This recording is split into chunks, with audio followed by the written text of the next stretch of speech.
Postoji neko nepoverenje među građanima. Postoji mnogo razloga zbog kojih ne volimo jedni druge. Ali, da li mogu dva naroda da deli mirnu budućnost? Civilni dijalog Priština-Beograd.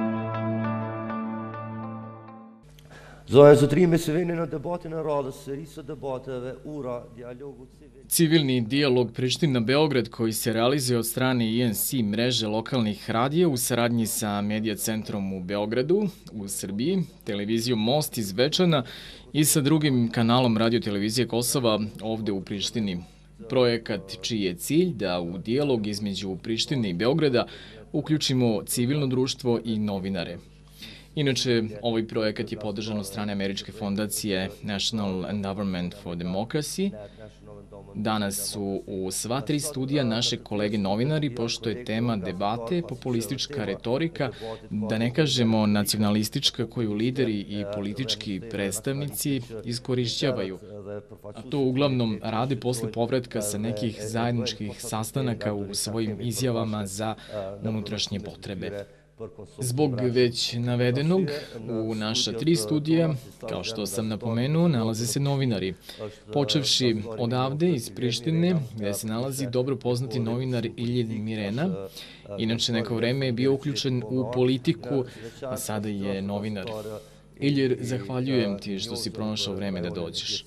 U Zvečanu se takođe nalazi novinar koji je poznat u severnom delu Kosova, gospodin Đorđe Jeftić, a u Beogradu novinar sa dugim iskustvom Boško Jakšić. Siguran sam da će naše kolege u Beogradu i u Zvečanu predstaviti svoju biografiju. Počet ćemo sa prvim pitanjem. Iljire, zašto se dešava da naši političari svaki put kada se vrate sa nekog sastanka u Briselu i svaki put kada se oba premijera sastanu, daju izjave sa vrlo tolerantnim i saglasnim tonovima, ali kada se vrati u Prištinu, odnosno u Beograd, totalno promene stav? Danas posle podne smo čuli jednu izjavu predstavnika srpske vlade za Kosovo, gospodina Đurića, koji je odmah posle povratka iz Beograda nazvao gospodina Tačija teroristom. A juče je, ako se ne varam, učestvovao na sastanku dve delegacije. Ovo ilustruje hipokriziju tamošnjih i ovdašnjih političara. To znači da upotrebljavaju dvostruke i trostruke stavove u zavisnosti sa kim se suočavaju i sa kim se sastaju. To znači u Briselu upotrebljavaju stav koji odgovara evropskom diskursu, na Balkanu upotrebljavaju stav koji treba da nas uzbudi, da nas zapali i probudi strast prema nacionalizmu. To znači da u zavisnosti od situacije tako upotrebljavaju stavove. Moje mišljenje je da postoji zajedničko ime ove dvoličnosti političara iz balkanskih država koje su ostale van struktura evropske zajednice, a to zajedničko ime je loša ekonomska situacija i problemi sa kojima smo mi kao zemlje zagušeni. To podrazumeva veliku nezaposlenost, probleme u obrazovanju, korupciju, tihe medije, znači sve ovo daje mogućnost našim političarima da promene odelo u zavisnosti sa kim se suočavaju. Mišljenja sam da takve politike možda u osnovi imaju drugačiji razlog, jer većina političara u Beogradu i Prištini još uvek su negde u pozadini deo 90. godina. Iz vremena kada je naš region bio uključen u krvave sukobe. Jedan deo njih imaju neke hipoteke iz tog vremena, ali takođe su nespremni za izazove, za probleme sa kojima se danas ekonomije u Srbiji, Makedoniji, Crnoj Gori, Kosovu ili Albaniji suočavaju. Zbog toga oni upotrebljavaju populističku terminologiju da bi održavali mase i da bi preko demagogije održavali njihove strukture.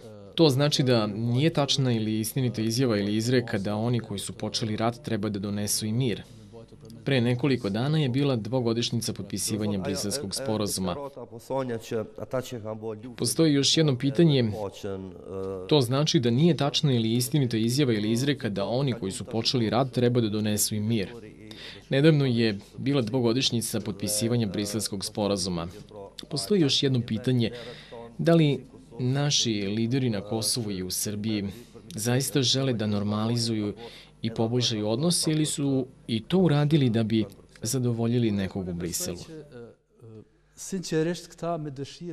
Iskreno verujem da oni sa zadovoljstvom ne bi imali želju da se odnosi između Prištine i Beograda poboljšaju, jer normalizacijom odnosa između obe države oni bi izgubili onaj pogodan teren koji ih je do danas održavao na vlasti. Znači, moje iskreno mišljenje je da oni nisu iskreni. Međutim, kada se suočavaju sa pritiscima međunarodne zajednice, oni su primorani i sa svim zakašnjenjima u implementaciji svakog sporazuma, na kraju će biti primorani da prate put koji im se trasira od strane Brisela i Vašingtona. To znači, kad tad, oni će biti primorani da normalizuju odnose između obe države i naroda.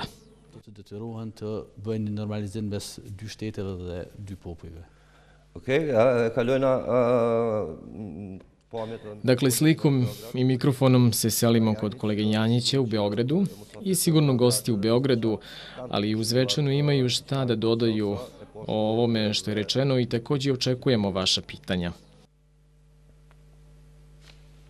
Dobro večer.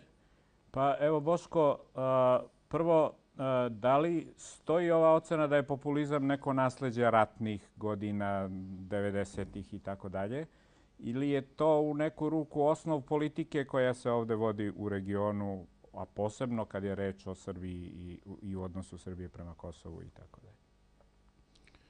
Pa nesumnjivo da je ovde količina populizma po glavi stanovnika ogromna.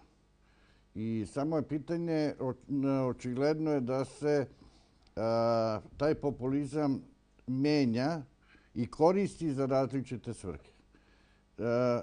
Pokazalo se da je najlakši populizam, a pritom ono što je paradoksalno i najubitačniji bio onaj populizam da se igralo sa nacionalizmom. I mi dan danas imamo velike još natrune te vrste populističke politike koja se bazira na nacionalizmima u čitavom regionu, negde manje, negde više, ponekada incidentno izbijena, ponekada se tačno osjeća jedna neka vrsta tenzije. A onda taj populizam menja svoju formu. Ja se potpuno slažem sa kolegom iz Prištine da je sada se populistička politika vodi pre svega kao da bi se bacila kamuflažna mreža preko svih mogućih neuspeha koji se tiču ekonomije, finansija, borbe protiv kriminala, organizovanog borbe protiv korupcije, neefikasnog zdravstva, neefikasne prosvete. Dakle, kada bi pravili top 10, mislim da bi mogli potpuno iste stvari da konstatujemo da čine tu listu negativnu i u Beogradu i u Prištini. I onda tada se ponovo pribegava toj populističkoj politici da se to sakrije. Opasno je kada se političari vrate ponovo nacionalizmu. Dakle, u neznanju šta drugo da urade, onda oni relativno lako se vraćaju i hvataju za taj primitivni populizam koji treba i živeti. Čini mi se da postoji jedna fazna razlika između Beograda i Prištine, da je u srpskoj javnosti nekako više iživljen nacionalizam, jer smo mi ranije ušli u nacionalizam. A da je ista ta matrica ponašanja na Kosovu nešto jača danas nego što je možda u Srbiji, baš zato što je kasnije počela. Neće to dugo trajati. Ja mislim da polako se završava taj period. Istini za volju, tačno je da mi imamo i na jednoj i na drugoj adresi političare koji su tamo 90-ih bili učestvovali kao veliki i direktni akteri sukoba.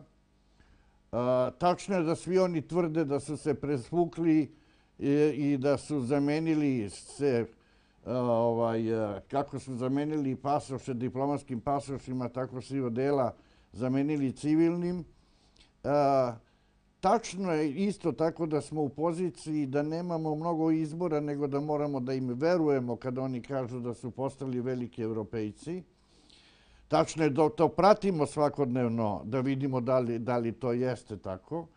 Ali sve ukupno, kada se sabere, mislim da stvari ipak napreduju i da taj populizam koji je bio jeftin populizam, agresivan, ali istovremeno i tragičan, da je taj sada populizam nije više tragičan, nema te vrste posljedica.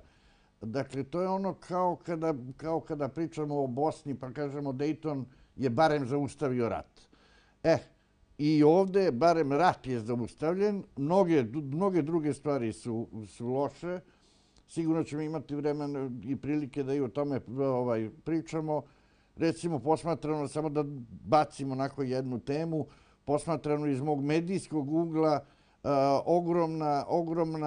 ogroman deficit znanja i nepoznavanja kako ljudi žive. Jer kada sam malo pre napravio ovaj top 10, koji su problemi jednog običnog Albanca na Kosovu i koji su problemi Srbina na Kosovu i koji su problemi Srbina u Srbiji, da je to identična lista, ali mi o tome jako malo znamo. Mi se bavimo samo izjavama da čitamo šta je rekao Tači, šta je rekao Isa, pa onda jurimo neke stvari tu, ne bili se pronašli konfliktni elementi. U velikoj meri je to isto tako i u Prištini, a to ne vodi nekoj normalizaciji i izbližavanju. Dopustit ćete mi da budem i provokativan, ja ne verujem uopšte da ovaj proces normalizacije i približavanja spontan i da je iskren. Da ne postoji pritiska Brisela i uslovljavanja Brisela da ni Srbija, ni Kosovo neće napredovati na putu evropskih integracija ukoliko se ne prihvate te normalizacije i pomirenja, tog procesa ne bi bilo. To je, čini mi se, činjenica, ali dobro je što postoji ova druga činjenica, da postoji taj pritisak i u tom okviru se stvari rešavaju, napreduju, pa malo stanu, pa onda imate sabotažu s jedne strane, pa sabotažu s druge strane, nečinjenjem obično, pa onda neka provokacija koja se namesti ovako ili onako, uglavnom verbalno. Tako da to je jedan cik-cak proces koji je spor. Mislim da je mnogo sporiji nego što bi trebalo da bude, ali isto tako mislim da bi moralo da raste svest kod ljudi da to što političari uslovljavaju i usporavaju te procese, oni imaju interes za to, ali ni ljudi na Kosovu, ni ljudi u Srbiji nemaju interes da ti procesi idu tako sporo i mi ćemo samo plaćati cehove što će u atmosferi i opštoj klimi da i Evropska unija nije baš sklona nekom ubrzavanju evrointegracija i njima dobrodoći da mi tako idemo polako, da gubimo vreme, plaćamo mnoge cehove koje ne bi trebalo da plaćamo, ali to je sada, sami smo birali političare koje smo izabrali, pa što kažu, svako zaslužuje vlast kakvu ima. Dobro, vratit ćemo se verovatno malo još na ovu temu, da čujemo Zvečanu umeđu vremenu. Dobroveče iz Zvečana. Moj gost, gospodin Đorđe Jeftić, je pažljivo slušao ono što je rečeno u studiju u Prištini i ono što je rečeno u studiju u Beogradu, pa bih ja zamolila ne samo da prokomentariš ono što je čuo, već i da odgovori na pitanje da li je populistička politika, odnosno retorika, ono što je karakteristično za neki novi period ili je to nešto što je i ranije postojalo. Prosto vi ste dugogodišnji novinar pa znate kako se to dešavalo i da se to prelama naravno i preko medija. Pa ja neću otkriti ništa novo ako kažem, a naravno i sopstveno iskustvo svih nas kao novinara, svih ovih prethodnih decenija. Svedoci smo da naprosto politika ne može bez populizma, ne može bez demagogije, ne može bez skrivanja istine, izbjegavanja prave istine, suštine problema. ona se, nažalost, onako kako se manifestuje na ovim našim prostorima, kako se manifestovala, ona je najvećim delom bila populistička i najvećim delom bila je i dobrim delom je bila i nacionalistička sa svih strana. To je nešto što nas prati decenijama. Ja neću da podsjećam, kolega, oni svi znaju šta se dešavalo na Kosovu i Metohiji pogotovo i 80. i 90. godina i posljednjih 10-15 godina. Naprosto, tom vrstom demagogije se prikrivaju suštinski problemi sa svih strana. Niko od svih tih silnih političara, rukovodlaca, tog političkog establishmenta, naprosto niko neće da se uhvati u koštac sa pravim suštinskim problemima i da na pravi način postavimo i problem i pitanja i odgovore na ta pitanja. Svi na neki način pokušavaju da se dodvore svom javnom mnjenju ili da ga na neki način oni usmeravaju mese i tako dalje. I onda zato imamo kao posljedicu to da se oni vrate iz Brisela, a da imamo tri različite izjave. Jednu da je Brisel, jednu da je Priština, drugu da je Beograd. I danas mi ne znamo šta je to briselski sporazum, koliko se on ostvario, koje su suštinski problemi koje treba ostvariti, koje probleme treba dalje otvarati.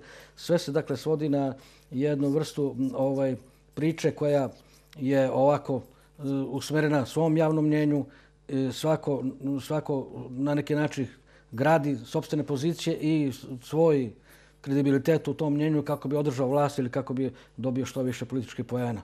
To je nešto što je, kažem, imanentno i svim vlastima, nije samo ovdašnjoj, ali je pogotovo karakteristično za ovaj balkanski prostor, jer se tu zato i dešavaju ovakve stvari, zato što se ne želi da se zagrebe suština i ne želi da se zagrebe način rešavanja na pravi način problema. Gospodine Jeftiću, šta je zapravo cilj populističke politike? Rekla bih kratkoročni, dugoročni. Da li postoje takvi ciljevi? Šta je cilj? Pa cilj politike je inače vladanje narodom, mislim, i upravljanje narodom. A populistička politika je najbolja forma da se to ostvari. Da se narodu obećavaju velike zahvati, velike ideje, svetla budućnost na jedan način koji je... Ali mislim da to, evo što i kolega Boško reče, sve više se gubi i narod sve više shvata u stvari gde je suština i narod sve više naprosto politički sazreva i vidi godine su iza njega da suštinski se problemi ne rešavaju i zato narod polako više i ne veruje toliko takvoj vrsti politike i traži prave odgovore na probleme. Da li je na sceni sada politička politika prema Kosovu i na Kosovu? Po vašem mišljenju? Ja mislim da dobrim delom jeste. I ovde, ono što rade kosovske vlasti i beogradske vlasti, dobrim delom se služe i tom vrstom politike i ne možemo da izbegnemo da ne kažemo to da je to tako.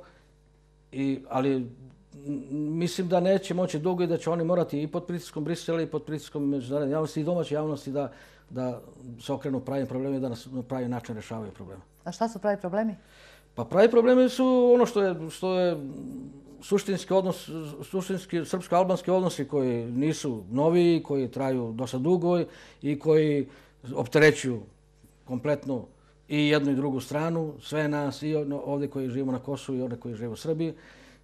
Problem kosovski je veliki, on tako lako neće moći da se reši i to nije problem koji će se rešiti jednim zahvatom, to je stvar koja će trajati, koja zahteva proces, ali je bitno da se ne upotrebljava demagogije, ne upotrebljava populizam, da se upotrebljava prava, istinske vrednosti i prava politika.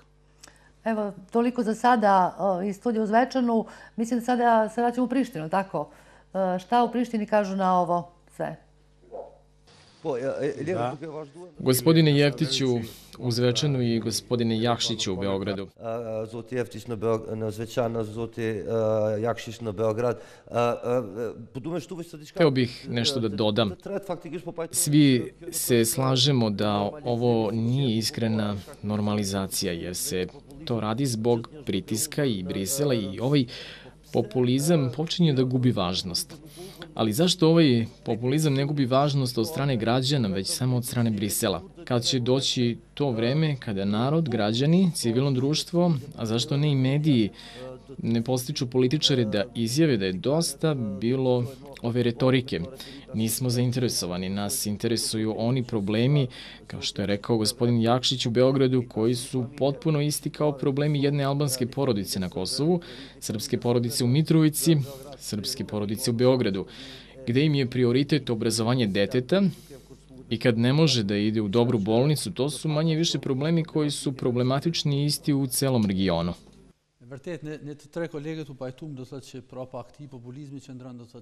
Istina je da se svo troje kolega slažemo da iza tog populizma stoji teška ekonomska situacija.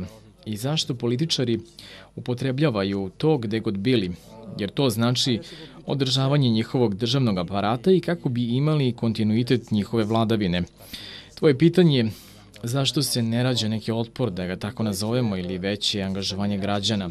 Mislim da postoji takozvani defetistički populizam. Verujem da i u srpskom i u kosovskom društvu postoji isti defetizam. To znači da je teško da se borimo protiv ove vladavine. Mi ne možemo da izađemo iz krize. To znači serija nezadovoljstva gde postoji nekakav konsenzus između nas. To znači borba između onih koji vladaju, a to su oligarsi, tajne mreže, povezanost ekonomije sa politikom. To znači da kod svakog od nas to izgleda nemoguće da se ova forma uništi. U suštini populizam se danas upotrebljava u pogrdnom izrazu. Ali u suštini, kad je rođen, nije bio negativan kao što se podrazumeva danas.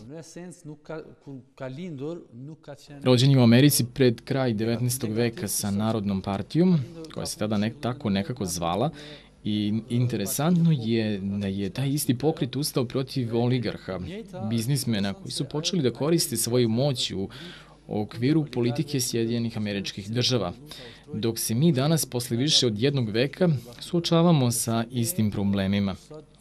Međutim, kod nas nešto tako se ne rađa. Razlog tome je što imamo gušenje od strane medija i tog populističkog defetizma. To znači da se svi mi slažemo sa situacijom u kojoj se nalazimo i vidimo da je nemoguće da se uništi ova koalicija zla između politike, kriminala, mafije i cele ove strukture. Shkatrimin e këtij koalicioni skeqjes mes politikës, krimit, mafisë dhe të kësaj strukture. Vrlo je interesantno da ovde u Prištini na Kosovu, kad god dođe do, tako reći, zahlađivanja odnosa na relaciji Priština-Beograd između Srba i Albanaca, vidjeli smo poslednje slučajeve i nekoliko incidenata koji su se dogodili u severnom delu Mitrovice ili kod mosta, kada je napadnuto i povređeno nekoliko mladića, odjednom svi problemi na koje opozicija ili civilno društvo pokušava da upozori građane kao skandal sa napumpanim računima za struju ili ostali problemi kao na primjer u zdravstvu, odmah padaju u zaborav. Zašto u kontinuitetu civilno društvo, opozicija i mediji padaju u ovu klopku populizma? Zašto ovaj džoker kojeg je spomenuo i gospodin Jakšić još uvek funkcioniše iako možda njegov uticaj pada? Uticaj je opao, ali moje mišljenje je da funkcioniše iz razloga koje sam i ranije napomenuo, da nosioci takvih politika jesu ljudi koji su svoje političke karijere ili aktivnosti započeli tokom 90-ih. To znači u najmračnijem periodu našeg regiona.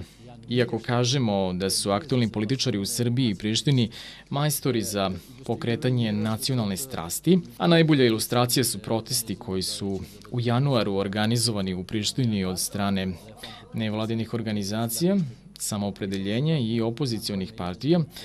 Vidjeli smo poslednji protest na kojem su bili zahtevi u vezi sa našim svakodnevnim životom. Ovaj protest je bio vrlo bled. Međutim, onaj iz januara, kada se zahtevala ostavka Jablanovića zbog izjave koju je dao ženama iz Đakovice, je bio masovan i imao je nasilnu atmosferu i vrlo naelektrisanu. Međutim, ovaj poslednji je sa zahtevima za struju, pravni sistem i svim aspektima koji se vežu za naš svakodnevni život je bio bled i nije bilo nikakvog naelektrisanja i protekao je kao jedan običan protest jedne nevladine organizacije.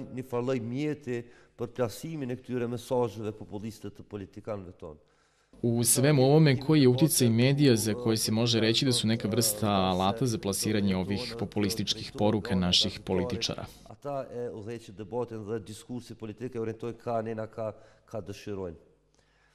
Na primjer, imamo debate gde naši političari umesto da budu orijentisani i dozvole da novinar vodi debatu, oni vode debatu i orijentišu politički diskurs prema njihovoj volji. Ovde postoji jedan vrlo jednostavan odgovor. Većina medija se kontroliše od strane političara u direktnom ili indirektnom smislu.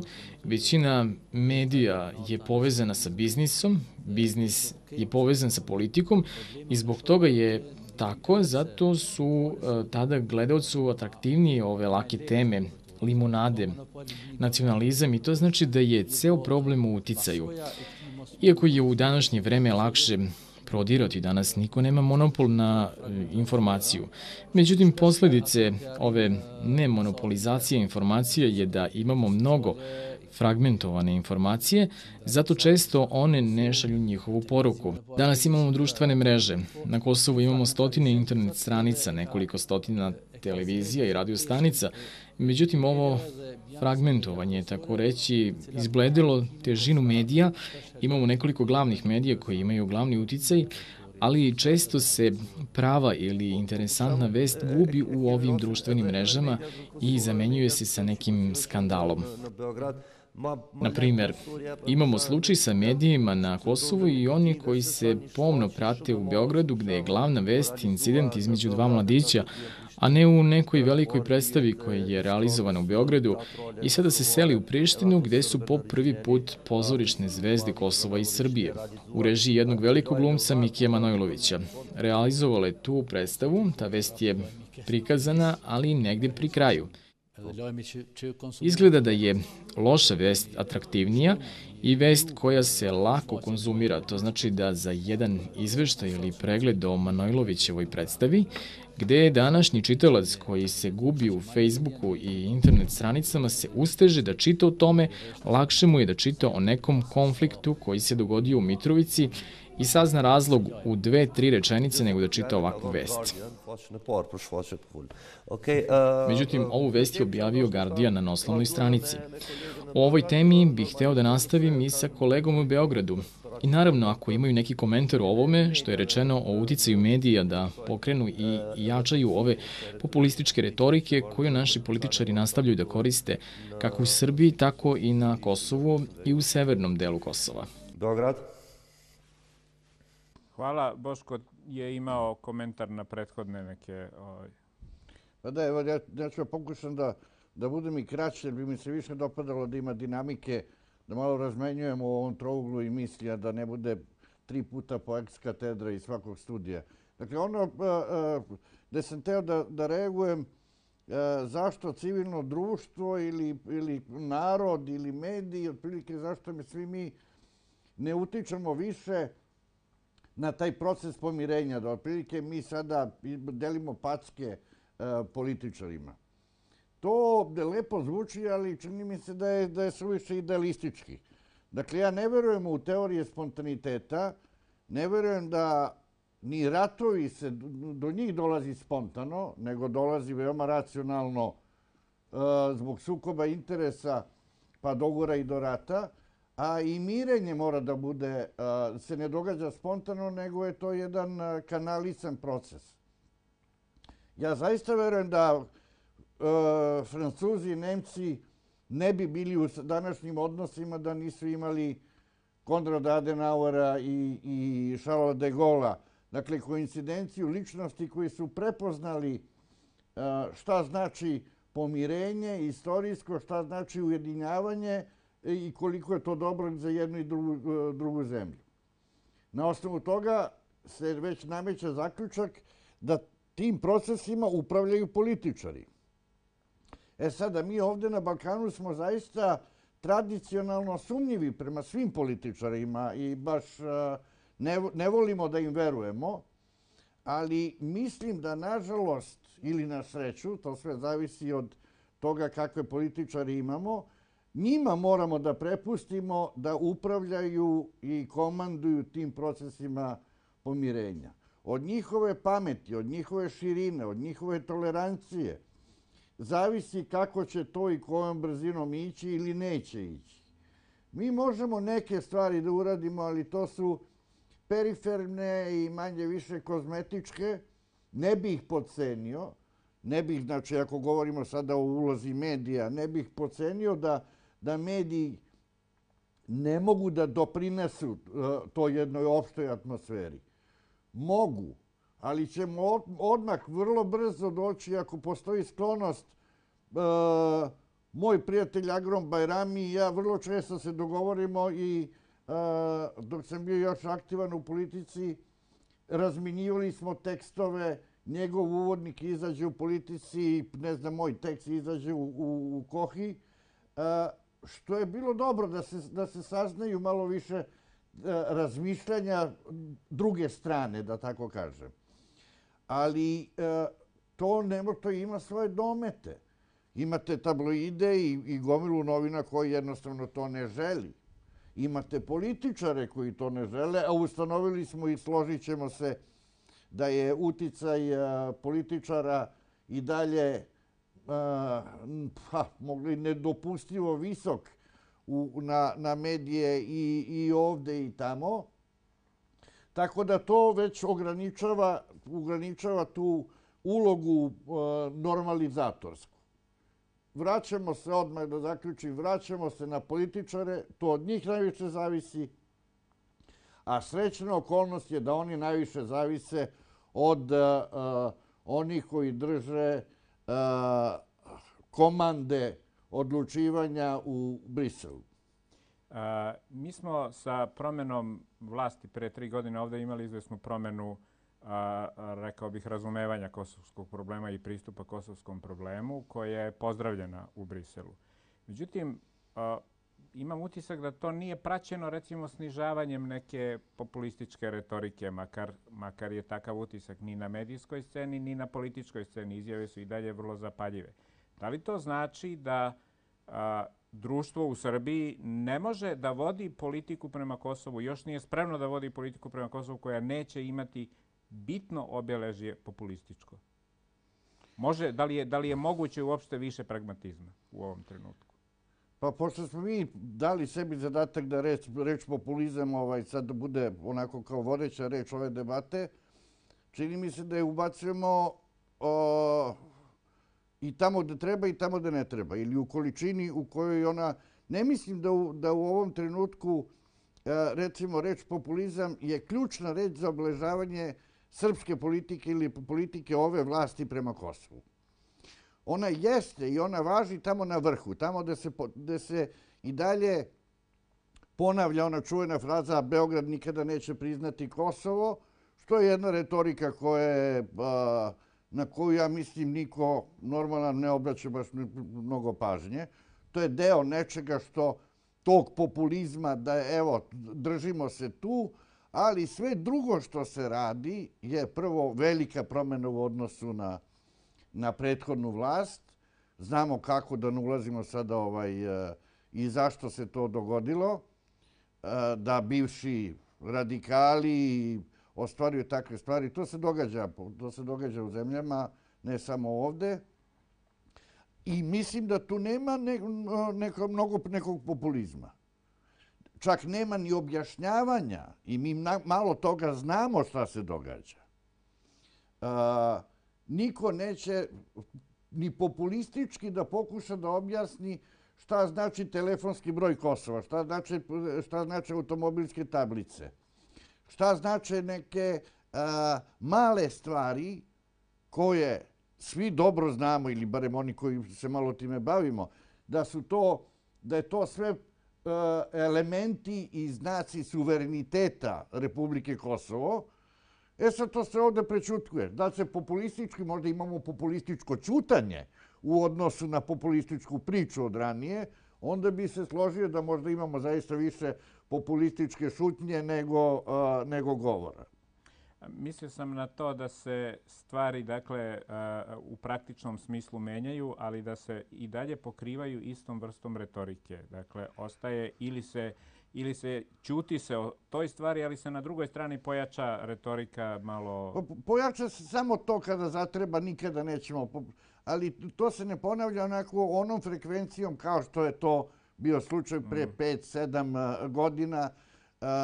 U krajnjoj liniji uopšte nije slučaj jer je Kosovo tada bilo non stop se koristilo, jer tako bilo je to najsvetija srpska reč, srpski Jerusalim, ništa drugo, ni o čemu drugom nije moglo da se uopšte priča. Danas, kada pogledate normalan život Srbije, jeste, rešavaju se tamo problemi, veruje se da srpska vlast će pomoći Srbima koji žive na Kosovu da maksimalno ostvare svoje prava, ali da ista ta vlast faktički ide i polako uvodi do nečega što će voditi priznanju Republike Kosovo, da li formalnom ili neformalno, de facto ili de jure, ali je to očigledan put i niko se oko toga posebno ne uzbuđuje.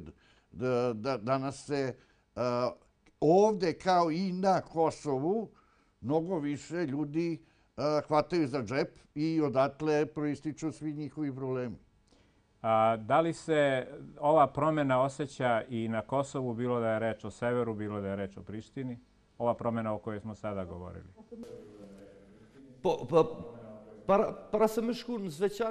Pre nego što pređemo na Zvečan, imam jedno pitanje za gospodina Jakšića. Vi ste rekli da će nas do normalizacije voditi političari. Gospodine Jakšiću, da li vidite nekog de Gaulea u Srbiji, možda na Kosovu ne, možda nekog Charlesa de Gaulea u Srbiji, koji će nas približiti normalizaciji kao što se dogodilo između Francuske i Nemačke, ili treba da sačekamo neku drugu generaciju, kao što je napomenuo Ilir? Pa mislim da apsolutno odluke koje predstoje i koje ja očekujem u nekoj malo daljoj budućnosti moraju da budu hrabre i one zaista onda traže nekoga de Gaulea ili Adenauera. Ne mislim da je format sadašnjih političara i u Beogradu i u Prištini ni približno bi mogao da se poredi sa dvojicom ovih titana i giganata međunarodne politike, ali poznato je da okolnosti prave političare. Dakle, u datom trenutku kada sazri atmosfera opšta, onda će se barem pojaviti neki Willy Brandt i uspeti da reši te probleme. I mislim da ne treba se opterećivati time da li ga sada ima. On će, da li ga na radaru ga danas nema, ali će se nesumnjivo pojaviti. Ono što je bitno je da taj proces sada traje. A da li će ga u krajnjoj liniji i ovi ljudi koji su danas na vlasti potpisati bez tog formata velikog državničkog, ponekog ga potpišu, meni je sasvim svejedno, moram da priznam da ću tu pragmatski da se ponašam i da me zanima samo konačni rezultat. Iz Beograda ostaje isto pitanje da li se i u Prištini i u Mitrovici osjeća ovo o čemu smo govorili do sada, to jeste izvesno jačanje pragmatizma u svakodnevnom političkom životu. Pre nego što pređemo na Zvečan, Ilir ima nešto da doda u vezi toga. Izvinjavam se, Zvečanu kasnije ćete iskoristiti celo vreme. Ja bih se nadovezao na kolegu iz Beograda, da je nama potreban jedan Charles de Gaulle, Adenauer ili Willy Brandt, Moje mišljenje je da trenutno i ne verujem da ćemo u neko skorašnje vreme u Srbiji ili na Kosovu imati Šarla de Gola ili Adenauera. Willy Brandt, de Gaulle ili Adenauer za nas su zvaničnici Brisela. Hteli ili ne hteli, mi ćemo se pomiriti pod njihovim pritiskom kao dve zemlje, ali za mene najvažnije je kako normalizovati unutrašnju situaciju, kako poboljšati svakodnevni život, nego i očekivanje jednog de Gaulea ili Willy Brandta. Zato hteli mi ili ne hteli, pomirenje će se desiti. Bićemo primorani da se pomirimo, ali suštinska stvar je kako da izađemo iz ove teške situacije u kojoj se nalazimo. Nisam dobar poznavalac ekonomske situacije u Srbiji, samo ono što pročitam u medijima i ne verujem, kao što je i napomenuo kolega iz Beograda, da su prioritetne liste građana iz Srbije i Kosova skoro iste. Zapošljavanje, zdravstvo, obrazovanje i bezbednost. Međutim, stvar pomirenja je vrlo važna. U svakodnevnom životu za severni deo Kosova, Zvečan, Mitrovicu, i tu je ta prelazna linija gde se možda nadovezuju svakodnevni životni problemi u vezi sa ovom populističkom retorikom i ping-pong igrom koja se igra između Prištine i Beograda. Linija za Zvečan. Evo, Zvečan se javlja. Ovo je očigledno bio pravi dijalog Beograd-Priština, ali čini mi se ne može bez Severnog Kosova i Metohije, prema tome daću reč mom gostu, gospodinu Đorđu Jeftiću. Slušali smo pažljivo i Iljira i gospodina Boška Jakšića. Ono što sam ja zapazila, mislim da je i moj gost primetio, mene zanima da li se on slaže sa gospodinom Jakšićem da je populistička retorika nekada zamenjena sada populističkom ćutanjem. I zanima me strašno uloga medija, koliko se preko medija sprovodi ta populistička politika. Ovo što je kolega Boško konstatovao zaista je činjenica. Više imate populističkog ćutanja u posljednje vreme nego te retorike. Začutalo se zaista i u Srbiji, začutalo se i među Srbijom na Kosovu i Metohiji. Nema više onih tenzija, nema tih velikih ni strahova. Uglavnom se iščekuje. Uglavnom se sve iščekuje i sve se gleda na ono šta se dešava u tom dijalogu i taj dijalog očito usmerava posljednje 2-3 godine stanje, ja govorim o srpskom etnosu na Kosovu i Metohiji, on usmerava život posljednje 2-3 godine.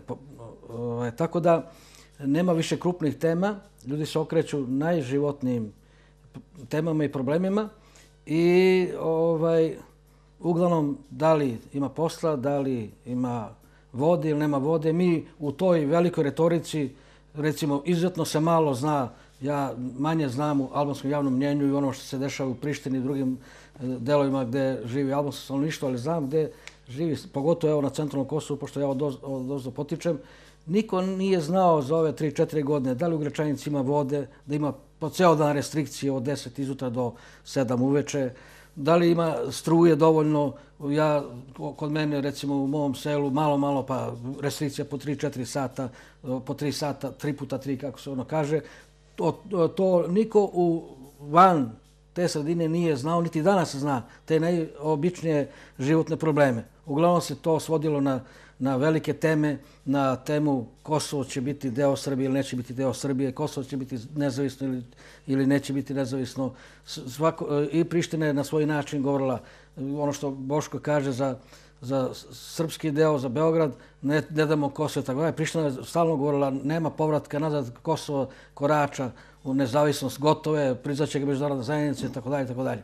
Mislim, te teme idu na neki način u drugi plan, izbijaju ove životne teme, problemi. Naravno da ono što vi postavljate kao pitanje, populistička politika i demagogija i uopšte vladavina naroda nemoguće je bez medija i bez te transmisije onoga što oni žele da saopšte narodu i na koji način žele da vladaju narodom. Tu su mediji, ja ništa novo ne otkrivam, o tome su opisane studije i studije na koji način se manipuliše sa narodom, kako se sa njim upravlja, koliko tu ima pritisaka, koliko tu ima cenzure i koliko ima i samo cenzure. A ja mislim da u posljednje vrijeme ima i u albanskim medijima i u srpskim medijima na Kosovu i Metohiji mnogo više samo cenzure nego što ima direktne cenzure. Ali ta samo cenzura proizilazi iz onog prvog šta će reći one i gore. Šta će reći gazde i da li će oni nama, pogotovo ako država dotira i te medije, odnosno plaća, ili ako je gazda kome je stalo da zaradi, ako je privatnik, onda on na svoj način vrši cenzuru, odnosno nametne psihozu, atmosferu da ljudi, da novinari prosto sami sebi nameću tu cenzuru. Gospodin Jeftić, ono što je rečeno u sva tri studija, znači rečeno je i u Prištini i u Beogradu, evo sada i vi ste, ne sada, ali ste rekli da je ovdje jedna veoma teška situacija, ekonomska situacija, da narod ima obično životne probleme s kojima svakodnevno se susreće. Koliko je to zapravo pogodno tlo da se, da kažem, primi ta populistička politika? Da li bi se ono lakše sprovodilo ukoliko bi to bilo jedno ekonomski razvijeno područje gdje bi narod zapravo samo razmišljao kako da potroši svoju platu, na primjer? Pa dobro, naravno, to blagostanje uvek podrazumeva da su ljudi slobodni, da drugčije razmišljaju i da ne zavisi ni od koga. Ovdje na Kosovu i Metohiji svi zavise od nekakve vlasti, od posla negde u državnim institucijama i tako, i onda je naravno taj pristup sasvim drugčiji. Tako da, mislim, jednostavno ovdje se još nije izgradila ta svest, ono što kolega u Prištini reče, ta svest, mi nismo došli dotle da možemo da se oslobodimo svih tih spoljnih okolnosti koje nas pritiskaju i koje nam blokiraju misao i naše ponašanja. A u svakom slučaju, slažem se i sa ovim što je rečeno, pogotovo kolega u Prištini što je rekao da još nije došlo vreme ni za De Gaulea, ni za Adenaura. To sam tada vas pitam. To vreme, nažalost, nije još stiglo i mi ćemo morati sačekamo još malo da sazre ta atmosfera i ona, naravno, on treba da se gradi postepeno, u čemu treba prvenstveno političari da daju primjera, naravno, potom i mediji. A da li se De Gaulle i Adenauer trenutno u Briselu, kao što je rekao kolega u Prištini? Pa ja mislim da nisu. Oni su usmerivači, oni su naši, prosto Brisel je nešto što nam nameće da mora tako i mi samo moramo da ispunjavamo ono što oni kažu i tu je ta greška Brisela koja ne uvažava te nekakve interese tih malih zemalja koji čine koji će činiti Evropsku uniju, nego uglavnom tu nameću nekoliko zemalja jakih, snažnih, one nameću politiku, a ovi drugi to moraju da slušaju i sprovode. Je samo još jedno pitanje, pa onda idemo u Prištinu, čini mi se, tako? Da li je populistička politika karakteristična samo za ove naše prostore ili ona postoji na čitavom Balkanu?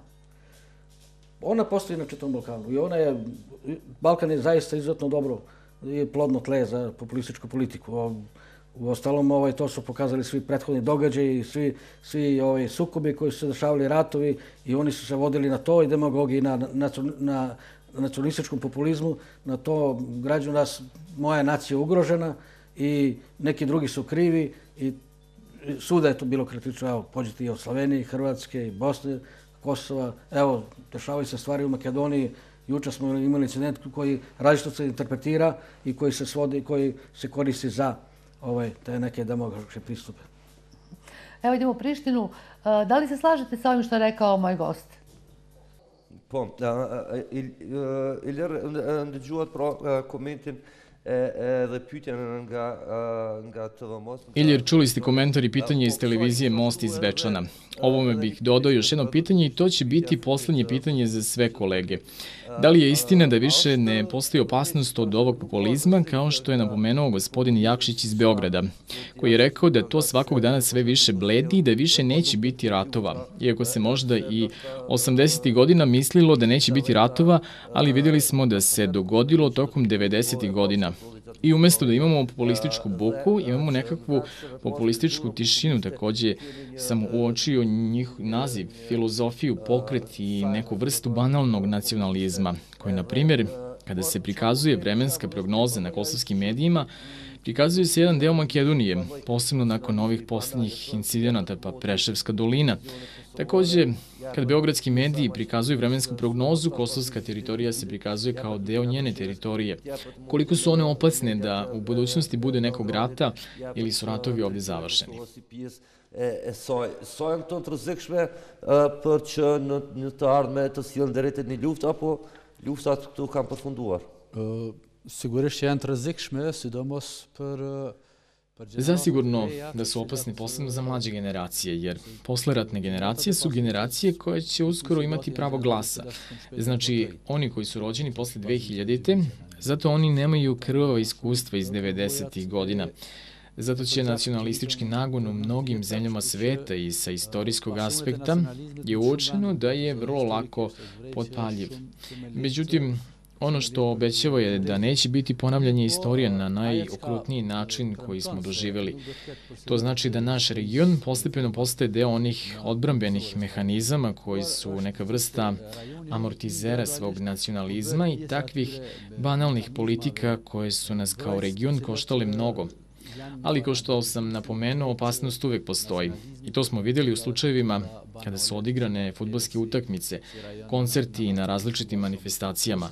Mi smo svakodnevno aktivni na društvenim mrežama i u medijima vidimo kakve debate se održavaju možda u vezi neke izjave nekog publiciste ili nekog umerenog čoveka ili teme o regiji.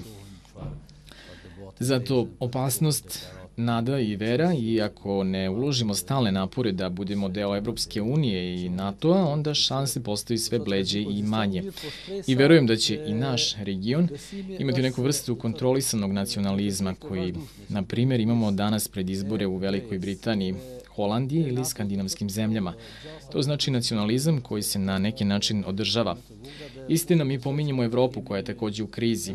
U Evropi na poslednjim izborima desničarske partije koje imaju populističku retoriku, koje su protiv Evropske unije, pobeđuju.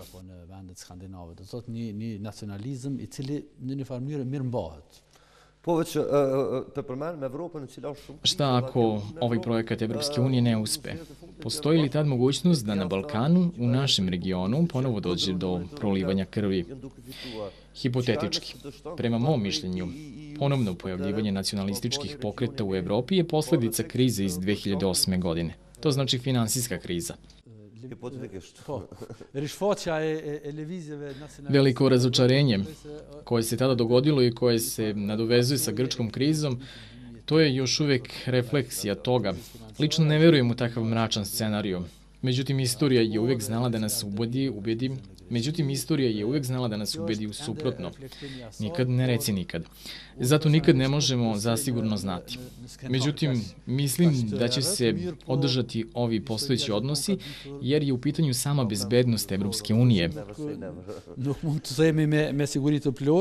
Mirë, po unë besoj që prapë, si që thash më herët, do të mirëmbohen këto raporte ekzistuese, për arsye se është vetë në pyetje siguria e vetë bashkimit evropian. U redu, Iljire. Pošto smo pri kraju debate, zahvaljujem ti se i za kraj dajem reč Beogradu i Zvečanu. Kolega Jakšić. Da, ako mogu jednu malu korekciju da napravim, da ne ispadne kada pričamo o populizmu, da je to ovako isključivo svojstvo ovog regiona i da po tome ispada zaista da potvrdimo sve one stereotipove koji se o nama prave da smo mi to prljavo, zaostalo dvorište Evrope. Dakle, populizma ima, ja sam živeo u Italiji, ono što je radio Berlusconi iz mandata u mandat je čist destilisani populizam. Ono što danas u Mađarskoj radi ova vladajuća partija je isto jedan populizam, čak sa veoma jakim natrujnima nacionalizma. Ono što je bitno i što mi se čini da je važno negde na kraju da kažemo da je tu vrstu populizma sa nacionalizmom u paketu sve teže prodavati, zato što je to nacionalizam je i kvarljiva i u značajnoj meri istrošena roba koja se prodavala. Teško je ponovo je prodavati, ako ništa drugo, u toj meri kao što je to ranije se moglo. Ostaje onda drugo, u kriznim vremenima ona uvek pogoduju populističkim potezima koji dolaze od vlasti. Dakle, vlasti će se hvatati populizma ne bi li se spasavalo od kritika upravo u takvim kriznim vremenima, a na narodu ostaje da potpuno racionalnije posmatra tu situaciju. Dakle, da zaključim, recimo, isto bi mogao da kažem da imam takav dobar primer i iz Beograda, ali pamtim pre neku godinu u Prištini kada mi je jedan profesor univerziteta rekao da je student kod njega, kad je položio ispit, onda je rekao, gospodine profesore, mogu da vas pitam nešto? Kaže, izvolite. Pa da li je $2 dnevno cena nezavisnosti? To su ti procesi kroz koji se prolazi. I mi smo ovde prolazili isto taj nacionalizam euforični koji je bio, pa je bio sveden na $2 dnevno, danas je možda dogurao do savršenih $3,5 dnevno, ali suštinski ništa bitno to nije promenjeno. To je ono što zanima ljude i što će ih uvek zanimati. Jer ništa mi nismo drugčiji ni Albanci na Kosovu, ni Srbi u Srbiji kada razmišljamo o načinu na koji hoćemo da živimo. Hoćemo da živimo mirno, što je moguće bolje i nema tu nikakve velike filozofije. Hvala. To bi bilo sve iz Beograda. Izvolite, Zvečan. Evo, Zvečan se javlja ponovo. Naravno, mi se ovdje slažemo apsolutno da smo svi za mir. To je ono što je želja, čini mi se, svakog čoveka na ovom svetu, pa tako i oni koji žive na Kosovu i Metohiji u Srbiji. Gospodine Jeftiću, šta vi mislite o ovome? Zapravo, kažete neku završnu reč vašu vezano za izlaganje gospodina Jakšića i Iljira iz Prištine. Pa, u svakom slučaju, ja ne bih bio veliki optimista o tome da smo mi prebrodili glavnu krizu i da nam predstoji mir i da nam predstoji nešto za period gde nisu mogući sukobi, ratovi i tako dalje. Svi smo mi svesni da je ovo područje strašno zapaljivo i da je vrlo malo treba da najmanji incident da se digne tenzija. Evo, mi smo svedoci ovo što se dešavalo prethodnih dana u Mitrovici, par tih incidenata od kojih je većina ostala i dalje nerazjašnjena. To je karakteristično za Kosovo, da se najveći broj incidenata ostane nerazjašnjen, ko ih je izazvao i ko stoji iza toga. I pojačao tenziju strašno. Masovni odlazak Albanaca da traže posao u Evropi, te masovne kolone, ti autobusi, to je izazivalo toliko straha i toliko tenzije podiglo da je i sa jedne i sa druge strane da je potrebno samo da neko nešto kaže ili ovo oko Mitrovice, nestanak ovog Albanca, davljenje u Ibar i tako dalje. Samo je trebalo neki političar koji ima zle namjere da to podigne na jedan viši nivo i da da signal i da se krene odmah na sever ili ne znam sa severa na jug i tako dalje. Mislim, toliko je to osjetljivo da ja ne bih tu baš bio veliki optimista da je nemoguće. Pogotovo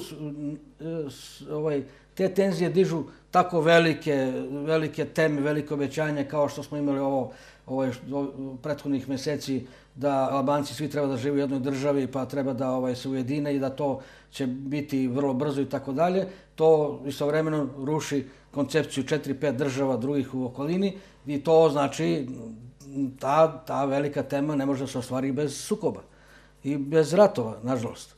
To je tako i zato sam ja skeptičan. Naravno, prevazišli su se mnogi veliki problemi, veliki sukobi, prevazišli su se velike mržnje.